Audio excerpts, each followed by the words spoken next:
Welcome to Exploring Every Angle, the podcast where we dive deep into the lives of creatives from all walks of life. I'm your host, Thomas Powell, a video editor immersed in the YouTube space. In each episode, I sit down with guests from the creative world to explore their journeys, unpacking their upbringings, passions, and their goals that drive them forward. Hello everyone, and welcome to the very first episode of Exploring Every Angle. Today, I'm joined by a really good friend of mine called Will, who's actually from the USA. We spoke for many, many years now. Will is a creative like me, and we've both been on the same kind of journey with video editing and content creation. Will's done a few different things to me, though, and he has been more involved in filmmaking, which I think will create really interesting stories to talk about for you guys today. But yeah, we've known each other for many years. We met in person for the first time actually 2 years ago when him and his wife came to the UK and met myself and my wife. We had a great time in London. And more recently, we actually went to the US as well and met them this year and explored their lovely area of Atlanta, Georgia. So Will, welcome. Thank you for being on here. Thank you so much for having me. I'm so excited to be here today. I really wanted to have yourself on here for the very first episode. Just to talk more about you and what you've been doing. So you are from the US, as I mentioned. How is life in the US and how was it particularly growing up from a young age? Yeah, so the US, it's great. It's definitely expensive, as we often talk about. But, you know, this is home for me. And just being in Atlanta, Georgia, it's so different from where I was born, which was Lexington, Kentucky. Lexington, Kentucky is a very small state, and I grew up in the suburbs, but it was sort of country. So, you know, when I moved to Georgia when I was like 13, I wasn't used to such a big downtown area. I wasn't used to people from all different walks of life. It was really an awakening to say like, whoa, like the world is so different, you know, because Kentucky was kind of the same old thing. When we went recently back to Kentucky, not much had even changed in Lexington and they haven't really built any new things. So it's kind of just one of those things, like, not that Kentucky's bad or anything. It's just, I feel like Georgia is like always making something new because it's such a bigger state and there's more people. So I'm exposed to more in Georgia as opposed to Kentucky. That makes sense. So out of Georgia and Kentucky, you definitely prefer living in Atlanta, Georgia right now. Oh, for sure. 100%. And for everyone listening, if you don't know, Atlanta, Georgia is very big with movie making and TV production. A lot of TV shows and movies have been filmed in Atlanta. How cool has that been, seeing that, Atlanta transition into this hub for TV and movie making over the years? It's the coolest thing ever, and I'll never forget it. What plunged me into movie making as a whole. We were driving, I think this was 2012, 2013, and we drove past a set. And I didn't even know what was going on at all. I had no clue. I was like, this is just a bunch of people. I see a bunch of cameras. I think I stumbled upon like a scene of some sort, but it was a bigger movie. It wasn't like a little independent movie, like a studio was behind it. And it actually was, I don't remember what production it was, but I know that was kind of my antennas kind of went up after I saw that. And I was like, wow, they're filming a movie here? Like, you would never see that in Kentucky.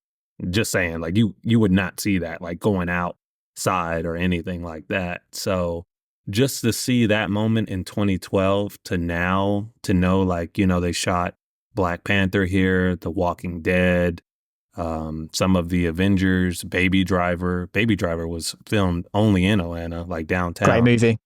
Great movie. There's so many movies that have been shot here on TV. I might be, I'm not 100% sure, but was it Stranger Things too? Was that filmed? Yeah. Stranger Things also? Yeah. is in Atlanta too. So many good TV shows. Yeah, we talked about how y'all could have been an extra when y'all came down because I sent you an extras casting Yeah. picture, yeah, to your messages. But it's just really cool, and Tyler Perry's down here, and that's kind of what I love so much about Georgia. It's like I'm so close to all of these productions that are happening, so it really shows me that like anything is possible because it's happening in the state. You know? Hmm.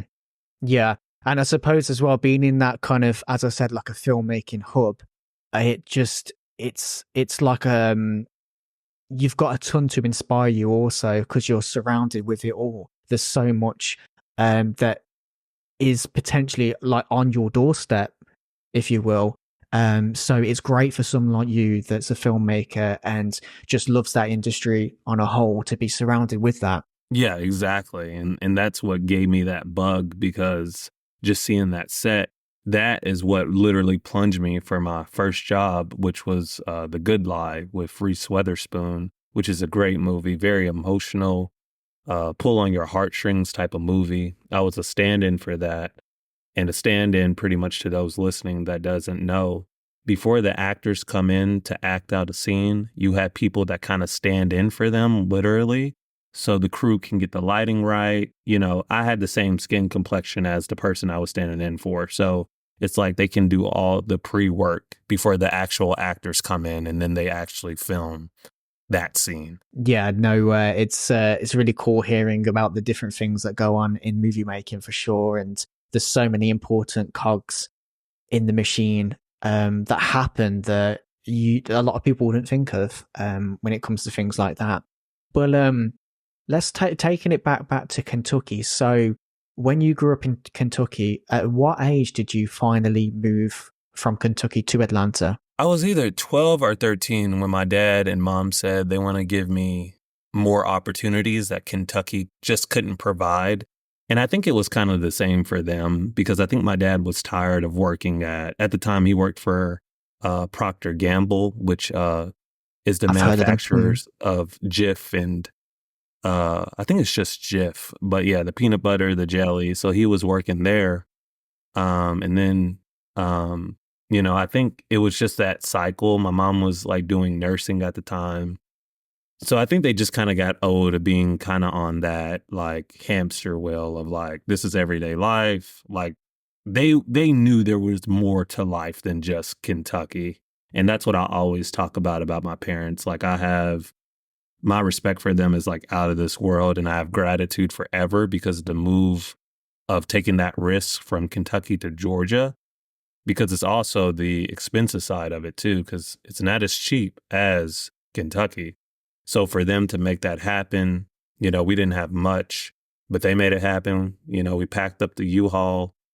And yeah, I remember like as we're talking, like being in that moving truck with my dad, I drove with him and then my mom, I think we were following her. I just remember that moment of getting on the highway and having all our stuff in the back of that truck and just like going into really the unknown because we had no idea. They didn't know, if it could work. I think my dad had landed a job, but I think my mom was still trying to figure it out. So yeah, it was crazy, man. Just That's thinking about it. amazing. No, Yeah. definitely. And me and my wife Emily got to meet your parents whilst we were over. Super cool people, very lovely. So when they had Atlanta in mind to move to, did part of that? Did the filmmaking industry have a part of that? Were you interested in editing, filmmaking, script writing then? Or did that interest come to you once you were in Atlanta? That came to me when I was actually in Atlanta. I already knew though I was a very artistic person though, because at the time I was already into music.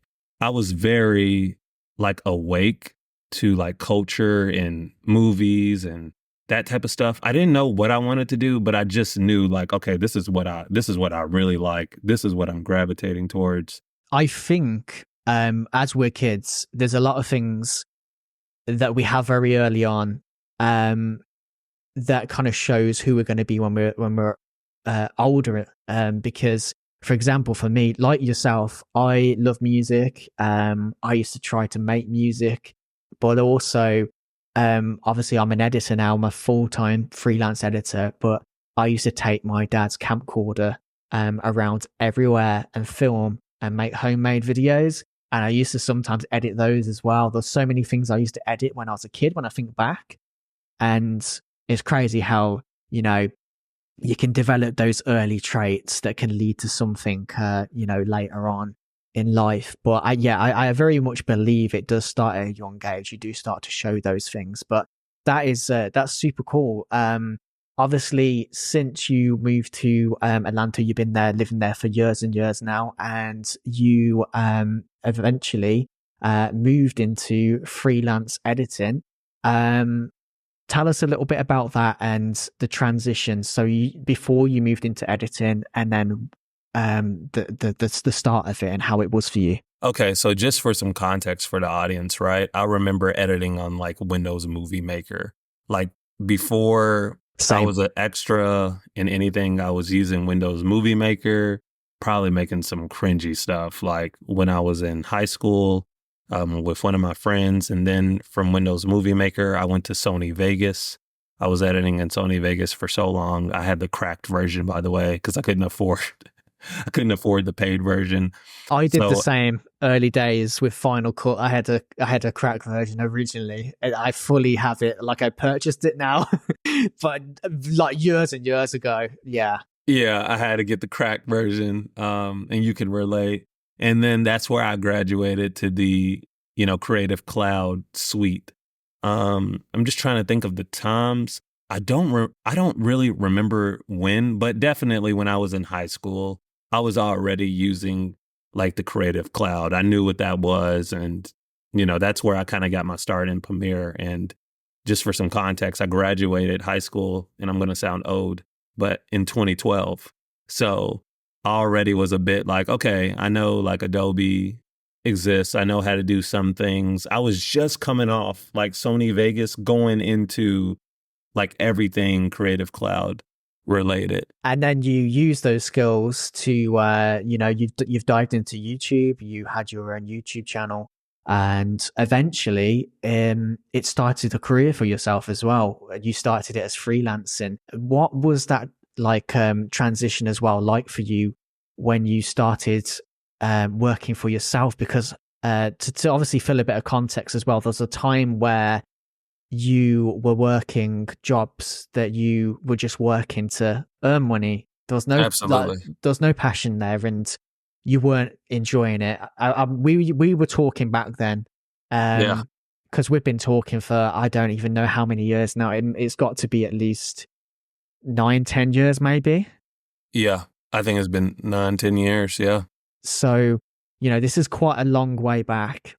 Yeah. And you were working in Whole Foods at one point.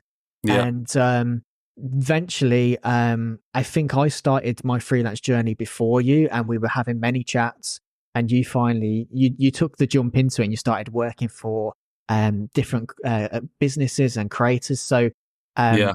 what was that like for you in that transition period? How did you feel at the time? I felt like I could do it, but I was scared because I didn't know how to do it. And I think that's always the thing that can trap like creatives, no matter what you do.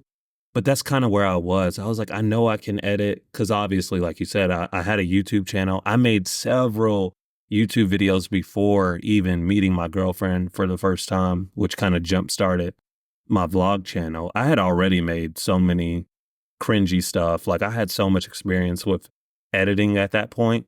But then real life kicked in because, my wife now, she was moving to America. So I had to like figure it out. My mom was like, yeah, I can't live here. Yeah, I got to get out. My mom literally only gave us like 2 weeks to get out of her house, which I understand.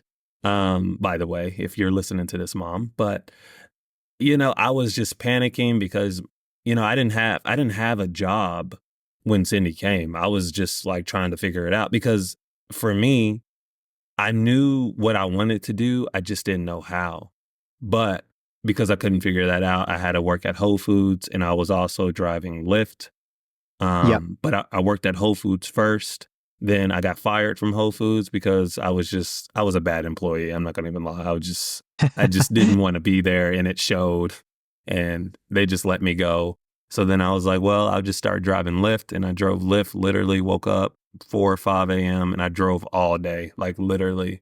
The moment I went out that door, I didn't come back until like 7, 8 p.m. Like I was in the car for just so long, and it just felt like an eternity. And I just remember just like texting you. I wanted to figure it out so bad.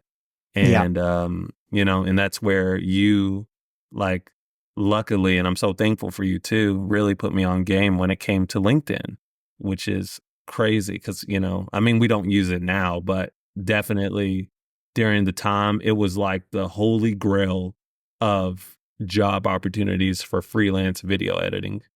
Mm-hmm. Yeah. So to fill a bit of context, back many years ago when I first started editing as a freelancer, I got my first few gigs on LinkedIn, and I passed that knowledge on to Will, like the methods I was using to find clients. And when Will made his transition eventually into the freelance world, at that point, we actually started working for the same client, didn't we? It was a guy called Adam. We started working for him, and that's pretty much where your editing journey, your freelance editing journey started. At that moment, you could then turn around and say goodbye Whole Foods, goodbye, you know, all those other little jobs you were doing. Because you are right, you were juggling. Were you juggling like 3 different jobs at once? Yeah, I was juggling too. It was Whole Foods and Lyft Mm-hmm. at the time. So Yeah. yeah. So eventually, to go from that, and you, like you said, you weren't having a good time at Whole Foods, and it was showing in terms of you know, to the other staff, your performances probably weren't that great because you just weren't enjoying it there and you just wanted to get out. How good did it feel to finally leave that behind and start working in the freelance arena? Magical. Like I was on a rainbow, basically, like just flying. That's the best way to describe it. Because as I said to my fellow creatives out there who may be listening, there's nothing better than you telling yourself, like, I can do this. I know I'm talented. I know I can do it. But then someone saying, yes, like, yes, I want you to help my business with your skills. And for me to get that yes and to work with you, it was just everything. Yeah, no, that's very true. The first yes is so important, and it gives you that confidence boost. I think that's a lot of the time what's needed. It's just that belief of can I do this? Because I remember when I first started freelancing, I did it on a part-time basis, and I jumped into it full-time eventually when I had that belief in myself. I can do this, and I jumped in, never looked back since. So what kind of do you, anyone listening that might be in any, you know, a position like that, and they want to do something that they enjoy, or they're just not happy in general, what kind of advice would you give um to people that want to do more of what they love? I would say to those people listening, never stop creating.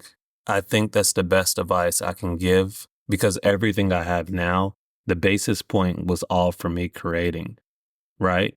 Because technically, in order to prove my skills to anyone to give me that first yes, to be compensated for my skills, I have to show them what I'm made of, what I can do, Yes.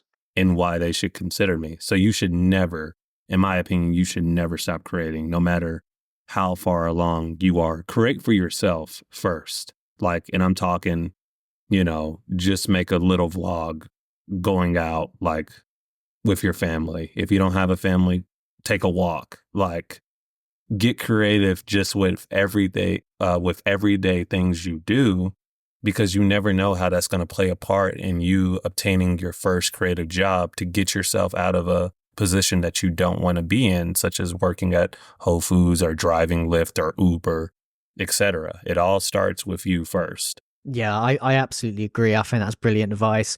Whether you're looking to do video editing, just like Will said, make as many videos as you can. or whatever other job it might be. If you're trying to do music, just keep at it, keep making those songs until it clicks. And I think that's the main important thing. It's just to keep that, I guess, initial grind. You do have to at the start, to get to the point where, you can finally, make that jump.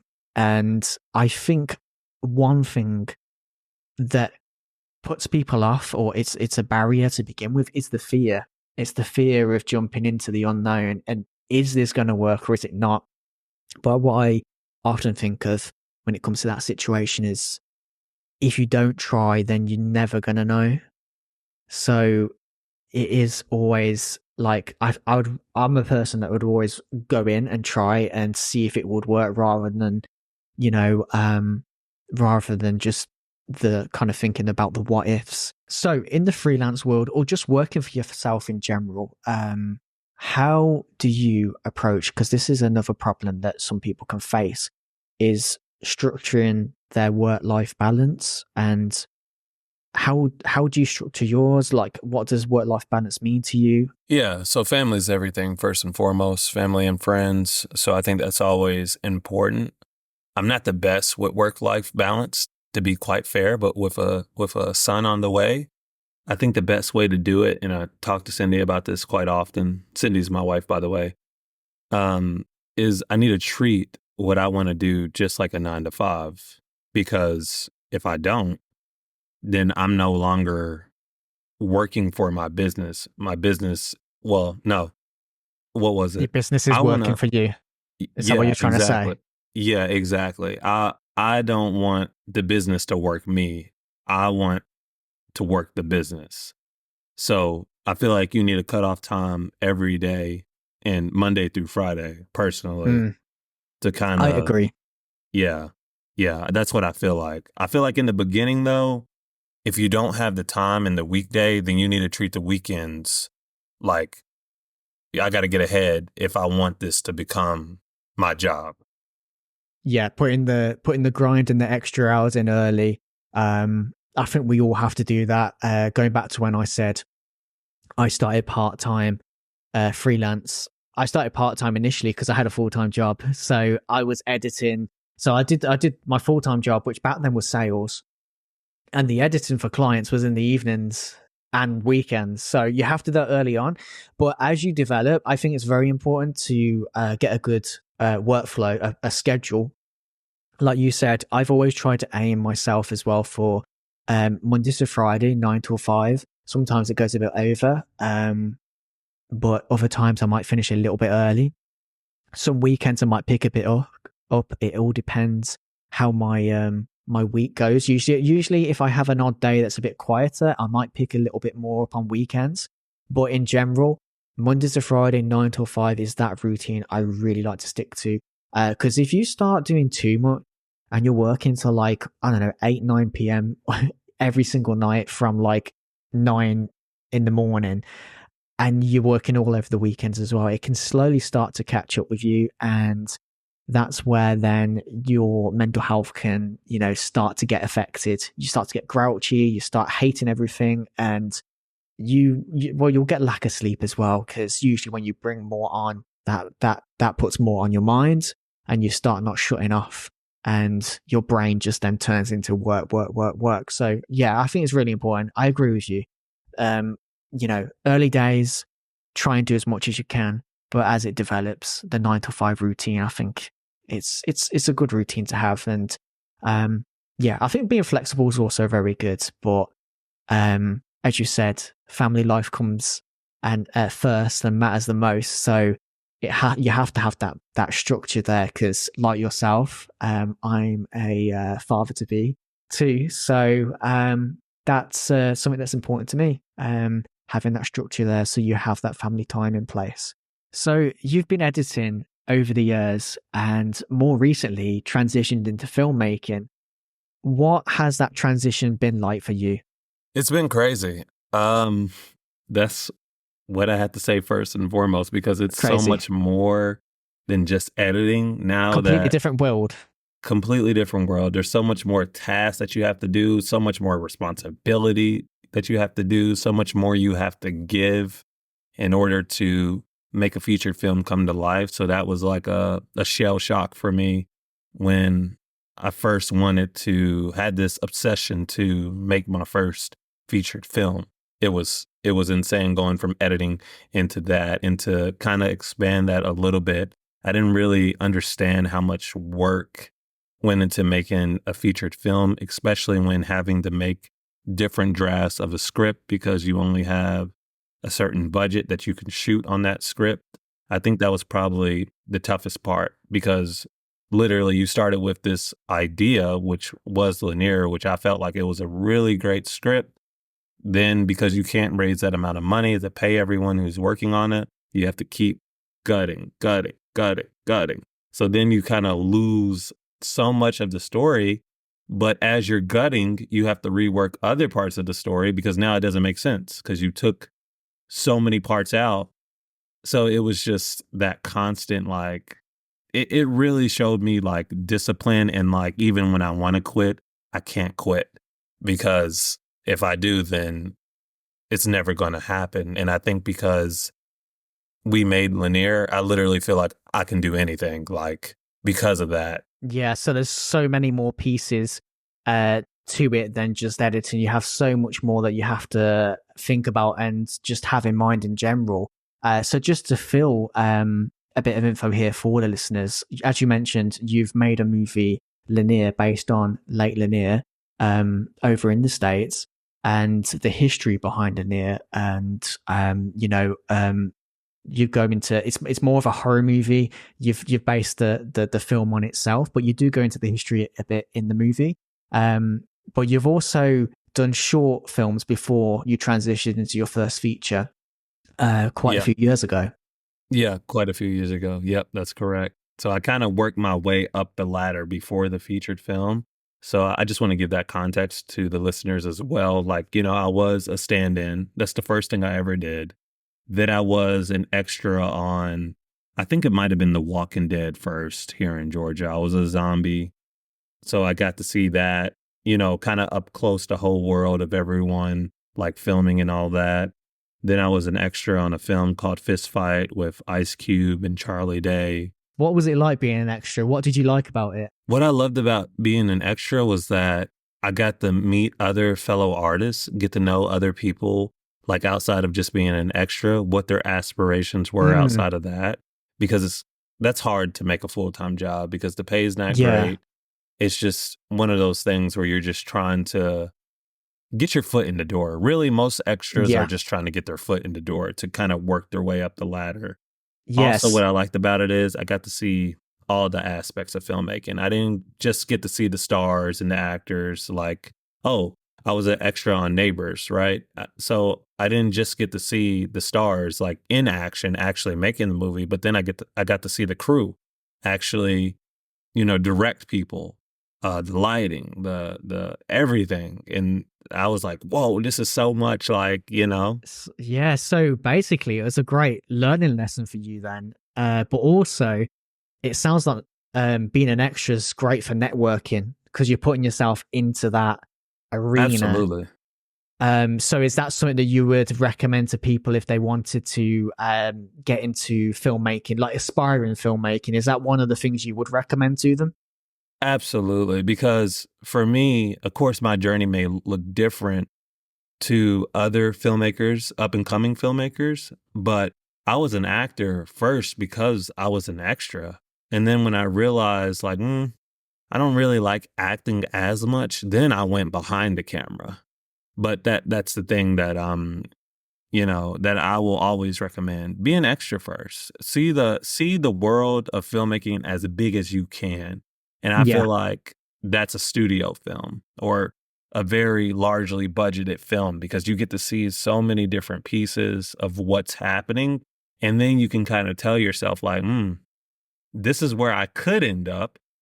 Or do I want that to be dialed back? Because maybe that's a little bit too much. Maybe the hours are just too long. Maybe, you get to really ask yourself as being an extra, because I was on these sets for like 12 to 14 hours a day. Yeah, so I heard they're very long days. I actually when I was a teenager, I signed up to a website where I wanted to be an extra, and I never went through with any of it in the end. But it was an interest of mine as well, and I think just again being in that kind of creative, you just have that creativity in you, and you want to get into that industry on a whole. I think it is one of those areas that you do look to go down.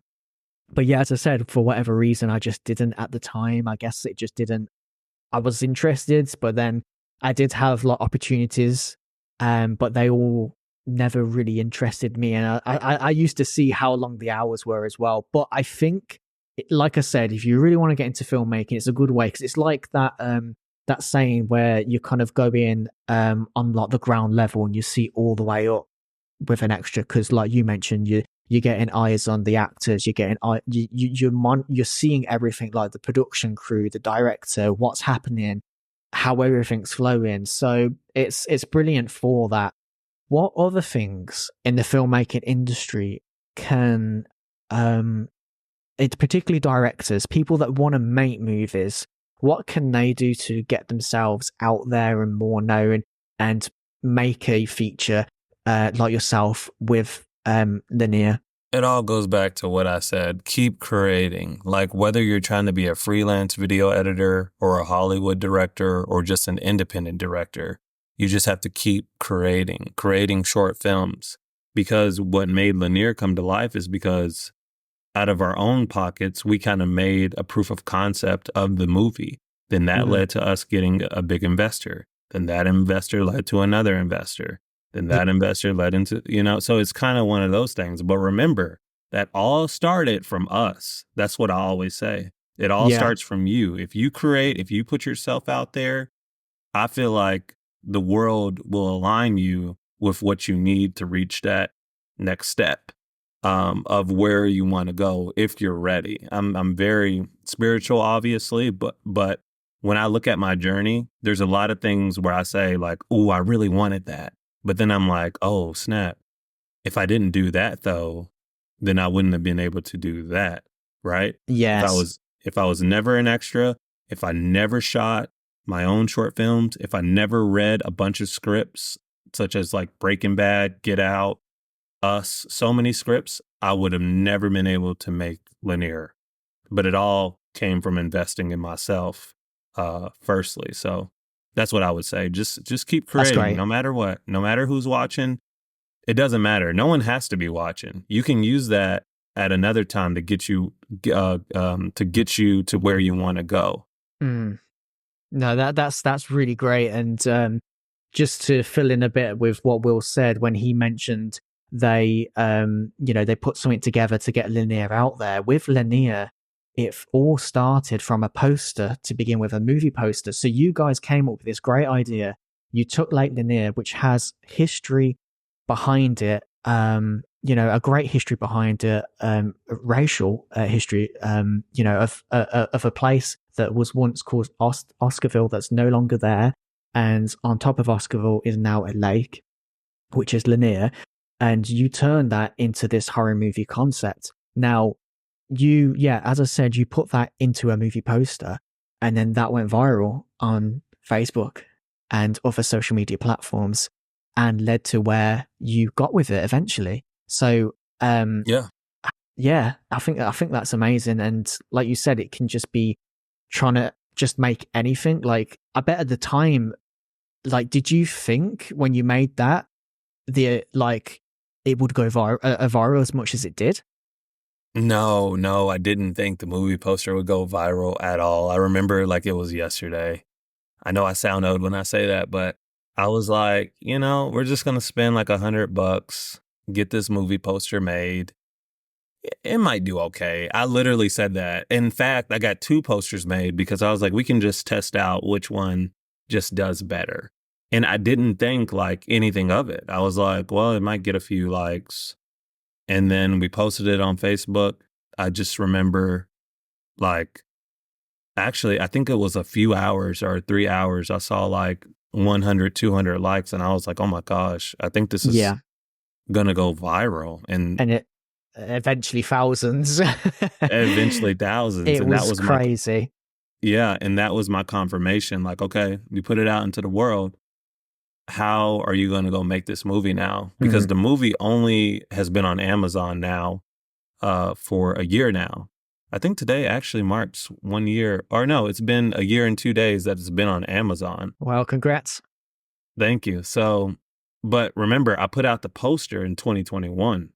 Mm. So that just lets you know from 2021 all the way to actually filming, which was in 2023, the steps that I had to take to be able to do that. That's a long gap. There It's was a a long lot of times where I process. was like, this movie ain't gonna come to life. This is just gonna be a poster that dies on the internet, you know? Mm. So No, it's a long process, and a lot of that process for yourself was getting investors on board, and just I guess assembling all the different pieces. And like you mentioned, going back to what you said previously, you had to keep cutting your script to fit your budget, and that that made you have to change so many things there. And obviously, at the end of the day, it was a more on the low budget scale, but I still think you and your wife Cindy and all the team part of it, you still pulled it out, and at least it's something to be proud of that you actually did that, and it's a stepping stone now. Like you've got that, and you can take that knowledge further to something else in the future with another movie potentially. absolutely, yeah. Still plan to direct like other movies, definitely with a formula that gave us what we needed for Lanier and surviving Lake Lanier. It's all there, but going through that process, it literally now I understand, okay, this is the formula moving forward. And that's why I'm so grateful for Lanier because it was a mess at first, but there's beauty in the chaos. That's a quote that I always hear. And the beauty definitely came after all that chaos because now we have a system that we can use, which is that, and I don't mind sharing, before putting out a bunch of money, make sure it's something that people are actually interested in, right? Before you try to ask somebody for money, make sure people are actually interested in what you're trying to do. And that can literally come from a $100 poster. That's all you need to do. That's your, like, literally your first step to say, like, okay, this is a good idea, or this is a bad idea. Obviously, Lanier on a whole, as I said, it's got a lot of history behind it. The lake itself, with the racial cleansing, and Oscarville. You probably will do a better job just wrapping that up. Could you give us a quick summary of just Oscarville and the events of Lanier? Absolutely. So our movie Lanier is inspired by the true events of Oscarville, Georgia. So it was a once thriving Black community, but ultimately it was destroyed due to a very redundant history within Black history, to be exact, which was that basically a white woman claimed that she was raped and she ultimately died. So basically, word got around that small town about what happened, and they basically blamed it on four Black teenagers, or excuse me, three Black teenagers. So that town came into their town, which was Oscarville, and began destroying like businesses and just doing awful things to people. And then eventually they drove all those people out of the community. All the Black residents were driven out of there because of this crime, or this accusation, I should say. And then after that, 40 years later, from 1912 to like 1956, the government decided to make Lake Lanier to give power to Georgia and the surrounding cities, alongside with water too, because Lanier is a water source too, for a lot of people that live around it and that are nearby it. So when they made the lake, they flooded Osterville, and they didn't move any of the grave sites from those who died in 1912. There's also a Native American burial ground that is underneath the lake as well. So there's a lot of history there in how they went about it to just execute making this lake without doing it properly, probably due to budgets and timelines. I believe Probably. that's what gives it, yeah, this haunted and this Mm, I just feel like it's cursed because of all that history that I just explained. There's just for so much sure. bloodshed under there and everything. It's just awful. Yeah. No, it really was awful times. And obviously racial abuse is just a horrible thing in general. How do you feel racism is today? Has it changed much in your eyes? Yeah, for sure. I think the world is in a better place than in 1912. As for an example, of course, I can Yeah, of course. actually use restrooms that everyone else is using, every race. I can drink from water fountains that every race is drinking from. I can, swim in pools, all That's that is absolutely that's absolutely like crazy to even think right. that was a thing. Like it's Right. absolutely insane. Sorry, it just blows my Yeah. mind. Yeah, it's crazy to think about, but that's exactly from where we came from. So all that, like I am very fortunate to be living in this very exact moment. Now, of course, I still feel like we have a long way to go. There are still constant injustices that are happening in America and all over the world, obviously. But I think we're in a much better place. But now I think it's more so it's hidden in plain sight. I think that's Yeah, how racism kind of is now. So you don't I agree. necessarily know someone has these thoughts and these beliefs and these intentions Hmm. regarding another race. So it's a bit more like tricky. It's more behind the scenes because now you can't just be a racist full blown and just expose yourself without some opposition, right? But back in the day, that was accepted because you knew you could outcrowd anyone who would be like trying to face you, or you So knew, true. yeah, it's one of those things. Mm. So, yeah, Everything you said there's, so true. And I'm glad that it is a much better place now. We have developed so much more. It's just sad that it still exists, and unfortunately, I think it will always be there. That's the thing that sucks, but we are absolutely, doing better. It's just it's hidden racism more, like you mentioned. So moving on to, all things movie related again with, after Lanier and you guys, finishing that, you then went on to make a documentary also about Lanier. And you're now making YouTube videos, which are also kind of like documentary style. One of the topics that so far you've covered is P. Diddy and all the awful things that he's been doing so far. What other goals do you have coming up at the moment, whether it's with YouTube or just movie making in general? What else do you have on your plate that you really want to try out or you really want to go into? yeah. So after the whole surviving Diddy doc has really like taken off, thanks to you as well. Just want to give the audience that context. Tom is like a YouTube guru slash strategist, I feel. So he really helped me like broaden out our channel because at first it was just called Surviving Lake Lanier. And he was like, you should like broaden your name. So it's just not Mm, about Lake Lanier. And I was like, Tom, you're right. That makes a lot of sense. And plus, we had all of the Lanier projects on there. So I was like, oh, we should just call it Scary Hours Productions. Or my wife more so thought like, oh, let's just call it Scary Hours because literally in the title, you have Scary Hours in it. But now just thinking about the success that this Surviving Diddy series has had, it's really put some things into perspective for me.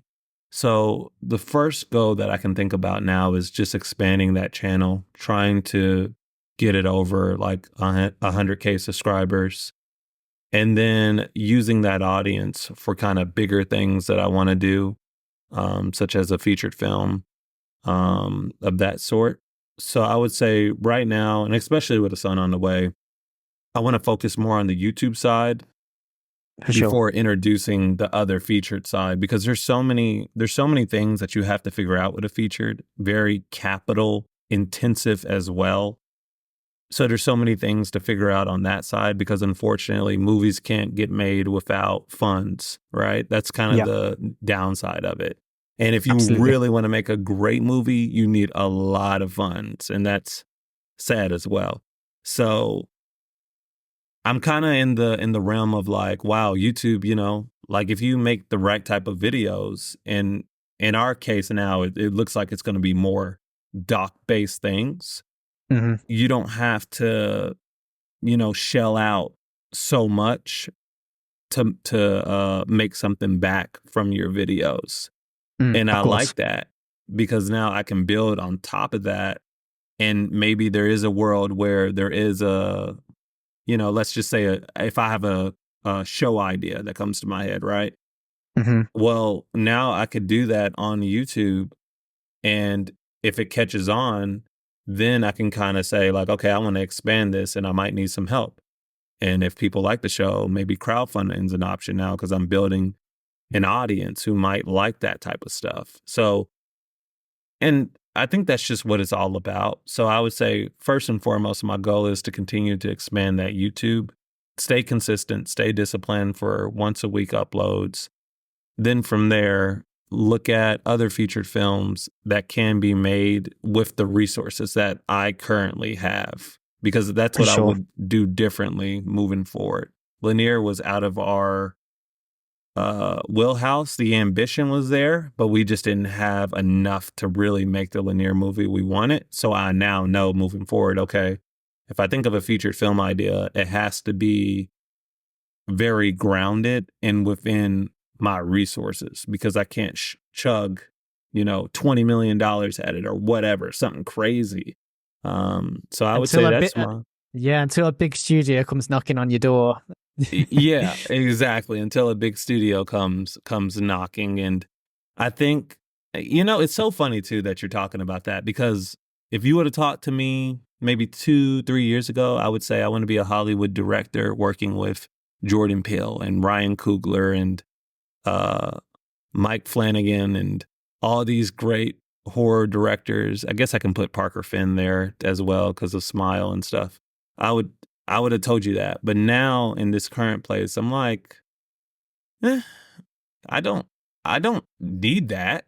It's just it's just another topping, but I don't need it. If it never happened, I would still be happy because at one point in time, the dream was making YouTube videos and getting paid for that, you know, currently in that process. The dream was just making a featured film. I didn't say it has to be a Hollywood film, just a featured film.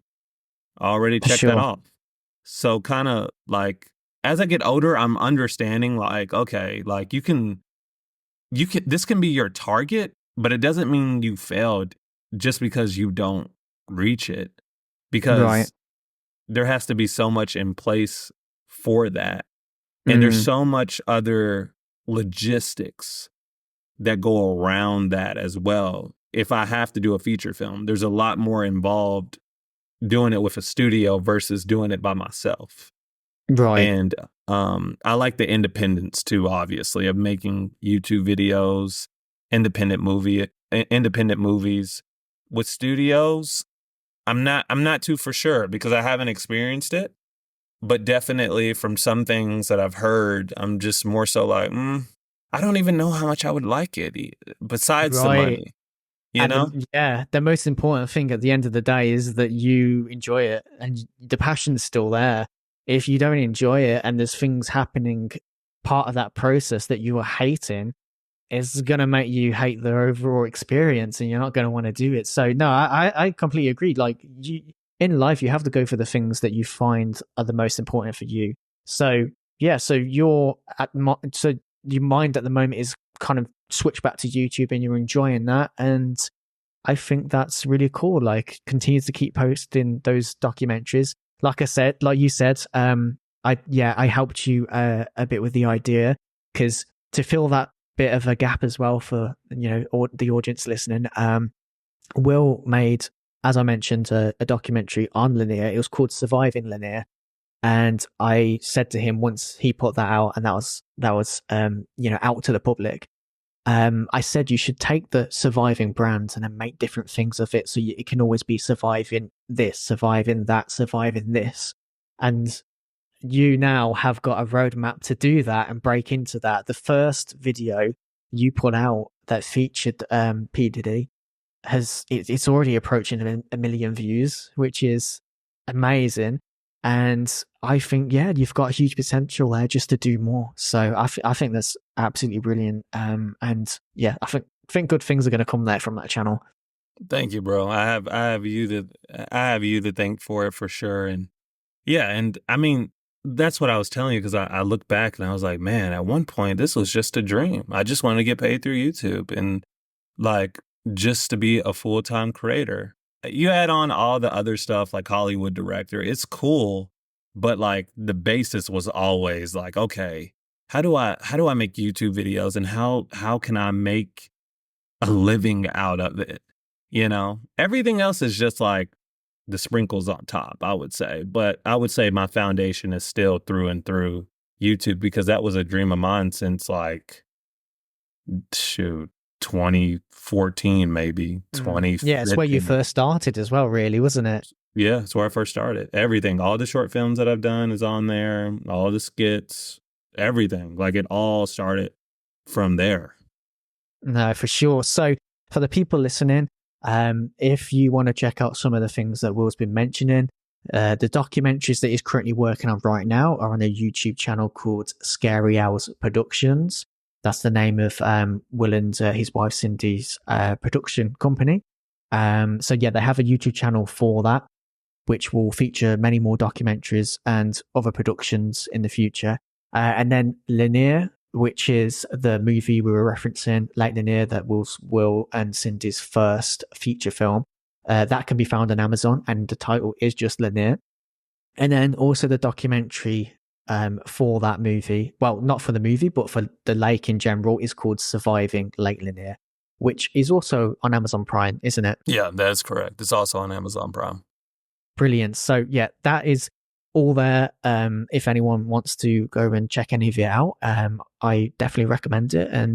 And yeah, I think this has been a brilliant episode, and just, you know, diving into editing, filmmaking, and just you know, more about you as well in general has been really brilliant. And I've really enjoyed having you on here as my first guest. Thank you so much for having me, Tom. It was a great time, and I hope someone out there listening has got inspired and to know that they can do anything they put their mind to. Absolutely. I feel like as well with us, we've got so many other things we can talk about. We kind of scratch the surface here.